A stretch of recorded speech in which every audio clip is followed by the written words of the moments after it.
السلام علیکم ورحمۃ اللہ وبرکاتہ۔ آج ہمیں بات کرنی ہے اعتکاف کے موضوع پر۔ اعتکاف کی اصل قرآن حکیم کے دوسرے پارے میں ہے، جہاں رمضان کے مسائل بیان کیے گئے ہیں۔ وَلَا تُبَاشِرُهُنَّ وَأَنْتُمْ عَاكِفُونَ فِي الْمَسَاجِدِ، یہیں سے اعتکاف کے سارے مسائل نکالے گئے ہیں۔ اعتکاف کیا چیز ہے؟ اعتکاف کے معنی آتے ہیں اپنے آپ کو روک لینا، یا اپنے آپ کو کسی چیز پر بالکل جمع دینا۔ شریعت کی اصطلاح میں اعتکاف کا مطلب یہ ہے کہ ہر چیز سے الگ ہو کر، کٹ کر، یاد الہی کی خاطر گوشہ نشین ہو جانا، یعنی کوئی ایک جگہ فکس کر کے وہاں پر بیٹھ جانا۔ دیکھیے، اعتکاف کی اصل جو روح ہے وہ یہ ہے کہ آپ کچھ مدت کے لیے دنیا کے ہر کام، مشغلہ اور دلچسپی سے کٹ کر اپنے آپ کو صرف اور صرف اللہ کے واسطے وقف کر دیں۔ اہل و عیال، بال بچے، گھر بار، دوست احباب، کام کاج، سب کچھ چھوڑ کر خدا کے گھر میں گوشہ گیر ہو جائیں اور سارا وقت اسی کی یاد میں صرف کر دیں۔ دیکھیے، یہ اعتکاف جو رمضان کے آخری عشرے میں ہوتا ہے، اس طرح آپ دیکھیں کہ پورا کا پورا رمضان کا مہینہ ایک جسمانی اور روحانی خدائی تربیت کا انتظام ہے۔ اس میں مسلمانوں کی بہترین تربیت کی جاتی ہے، فکر و نظر کا بھی اور علم و عمل کا بھی، مصروفیات کا بھی، عبادات کا بھی۔ تو اسی جو رمضان بھر میں ہم جو کرتے ہیں، اسی کی ایک بہترین شکل نہایتی اہتمام کے ساتھ، بہت ہی متوجہ ہو کر اپنے روح کو سنوارنے کی خاطر، اپنی تربیت کی خاطر، ہم رمضان کے آخری عشرے میں ہم اپنے آپ کو مسجد کے کسی حصے میں مقید کر دیتے ہیں۔ اس آخری عشرے میں کوئی الگ سے عمل نہیں ہے، وہی سارے اعمال ہیں جو 20 روز پہلے آپ کر چکے ہیں، یعنی سحر کرنا، تہجد پڑھنا، سحری کرنا، یہ نماز پڑھنا، تلاوت کرنا، ذکر کرنا، درود شریف پڑھنا، وہی ساری چیزیں ہیں۔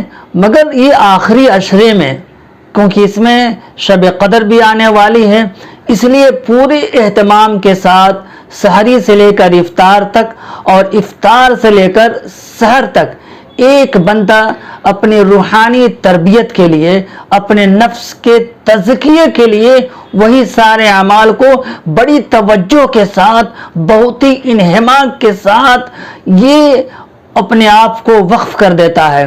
اور دوسرے لفظوں میں یہ سمجھیں کہ اگر اللہ نے آپ کو ہمت دی ہے اور فرصت دی ہے تو یہ وقت آپ کو ضرور نکالنا چاہیے۔ اس سے فائدہ یہ ہوتا ہے کہ آپ کی جو اصل روح ہے وہ بالکل مزکہ اور مصفہ ہو جائے گی۔ اس 10 روزہ تربیت سے آپ کے قلب و روح میں، دل و دماغ میں، مزاج و انداز میں اور فکر و خیال میں، علم و عمل میں زبردست قسم کا انقلاب آ جاتا ہے اور روحانی ایک طرح سے تربیت ہو جاتی ہے۔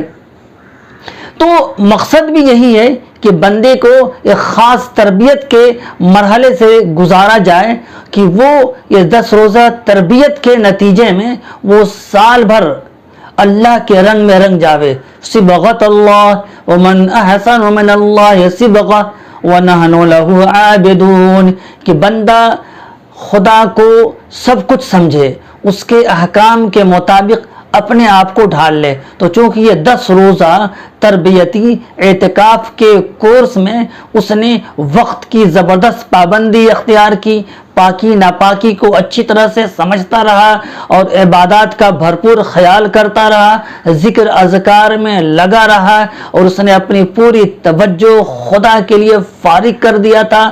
اٹھتے بیٹھتے، چلتے پھرتے، سوتے، ہر وقت اس کے ذہن میں خدا ہی خدا تھا۔ تو اس کا مقصد یہی ہوتا ہے کہ بندہ واقعتاً خدائی بندہ بن جائے اور اپنے آپ کو عبادت گزار لوگوں میں، صالحین لوگوں میں شمار کرا لے اور اللہ تعالیٰ اس سے خوش ہو جائیں۔ دراصل بندے کے اندر بھی یہ چاہت ہوتی ہے کہ کوئی ایسا ہمیں موقع ملتا کہ میں خدا کے حضور میں بہت ہی انہماک کے ساتھ حاضر ہو کر کچھ راز و نیاز کی باتیں کر لیتا، تو اللہ تعالیٰ کی طرف سے رسول پاک صلی اللہ علیہ وآلہ وسلم سے یہ موقع فراہم کر دیا گیا ہے کہ اے بندو، اللہ تعالیٰ سے تم راز و نیاز کی بات کرنا چاہو، تم اس کے حضور میں تنہائی میں 24 گھنٹہ اگر رہنا چاہتے ہو تو مسجد کے کسی گوشے میں اعتکاف کی نیت سے آ جاؤ اور تم جی بھر کر اللہ سے سرگوشیاں کر لو، اللہ کی عبادتیں کر لو۔ جس طرح دسترخوان پر مختلف قسم کے کھانے پینے کی چیزیں ہوتی ہیں، ویسے ہی اعتکاف کر لینے کے بعد عبادت کی جو مختلف قسمیں ہیں، تلاوت، ذکر، اذکار، درود شریف، یہ ساری چیزیں اعتکاف کے دسترخوان سے، عبادت کی ساری قسموں سے آپ بہرور ہو سکتے ہیں، فائدہ اٹھا سکتے ہیں۔ تو دراصل اس اعتکاف کا مقصد یہ ہے کہ اس 10 روزہ تربیت سے آپ کی زندگی ایسے سانچے میں ڈھل جائے کہ آپ کے نزدیک اللہ کی بندگی اور اس کے احکام کو ہر چیز پر آپ فوقیت دے دیں اور پوری زندگی سماج میں آپ مثالی بندہ بن کر ایک صالح مومن اور مسلم بن کر گزاریں کہ آپ جب سماج میں چلیں تو لوگ کہیں کہ کتنا بہترین اور کس قدر صالح شخص ہے۔ تو ایک مثالی بندہ، ایک انقلابی بندہ بنانے کی ایک خدائی، یہ ایک طرح سے تربیتی مرکز ہے یا تربیتی ورکشاپ ہے۔ تو اللہ تعالی ہمیں اور آپ کو اعتکاف کی توفیق عطا فرمائے۔ وآخر دعوانا الحمدللہ۔